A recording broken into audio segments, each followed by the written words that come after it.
Bienvenue sur le podcast de la paye facile. Je suis la narratrice et je suis heureuse de vous présenter les conseils d'Anthony Rocca.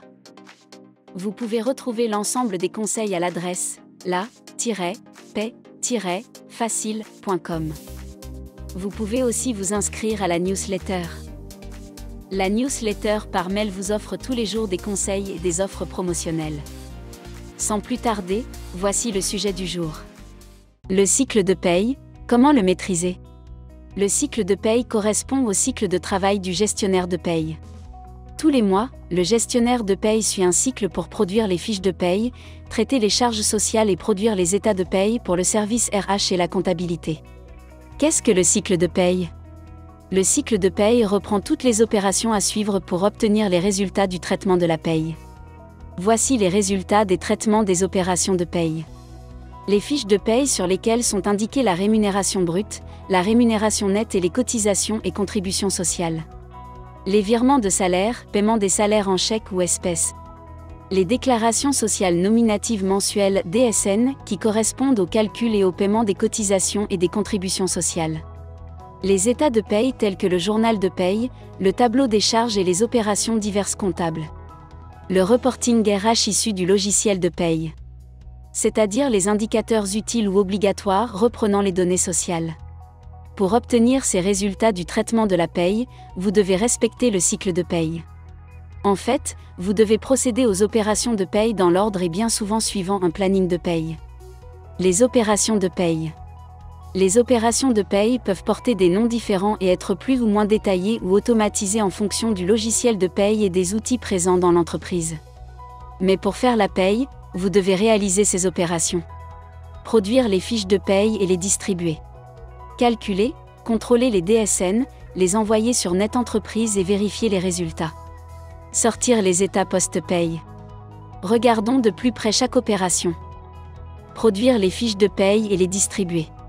La production des bulletins de paye correspond à la première étape du cycle de paye. Même s'il n'est pas rare que certaines entreprises considèrent que la première étape c'est la clôture du mois de paye précédent. Bref, pour produire les fiches de paye, vous devez réaliser les étapes suivantes. 1. Récupérer les variables de paye.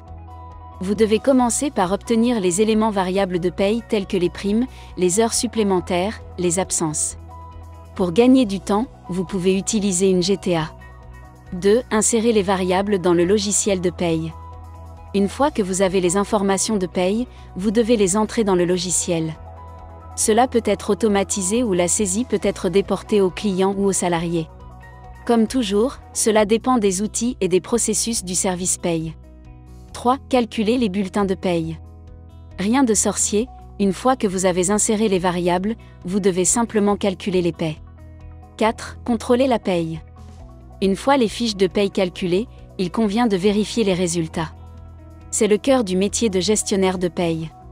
5. Distribuer les bulletins. Pour remettre le bulletin de paye aux salariés, vous avez plusieurs possibilités dont celle qui consiste à utiliser un coffre-fort électronique.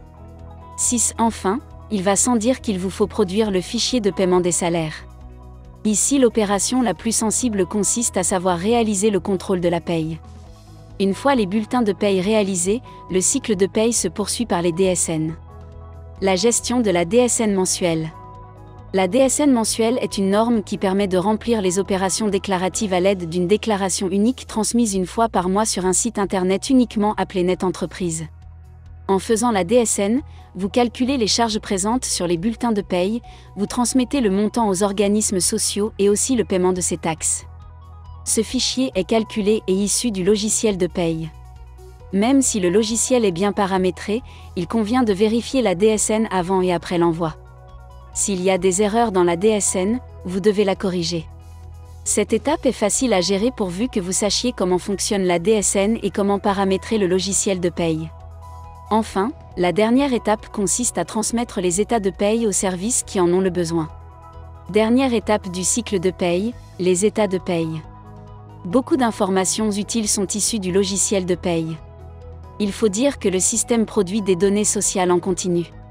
Ces données sont exploitables par les services RH pour alimenter la BDES, base de données économiques et sociales. Traiter le bilan social. Mettre en place des indicateurs sociaux.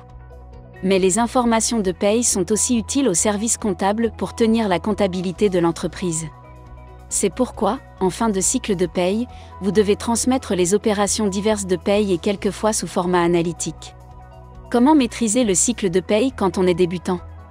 Si vous êtes débutant, vous vous dites probablement « il y a trop à savoir, je risque de m'y perdre ». C'est vrai, mais vous devez mettre un pas devant l'autre et vous concentrer sur les 2 étapes majeures du cycle de paye. Première étape, le calcul et le contrôle des bulletins. Vous devez vous concentrer sur la base de la paye. Vous devez être capable de comprendre les calculs du logiciel de paye pour éventuellement corriger les erreurs. Vous n'y arriverez que si vous savez ce que vous cherchez. Ce qui est sûr, c'est que si vous avez passé votre temps à apprendre Excel plutôt que les calculs de paye, contrôler un bulletin de paye sera difficile. Seconde étape, la DSN, vous devez savoir comment fonctionne ce système déclaratif et comment vérifier les informations du fichier. Vous devez, en cas d'erreur, savoir où chercher l'information et savoir comment faire pour corriger les anomalies. Pour recevoir tous les jours des conseils et des offres promotionnelles pour réussir à devenir gestionnaire de paye, abonnez-vous à la newsletter d'Anthony Rocca.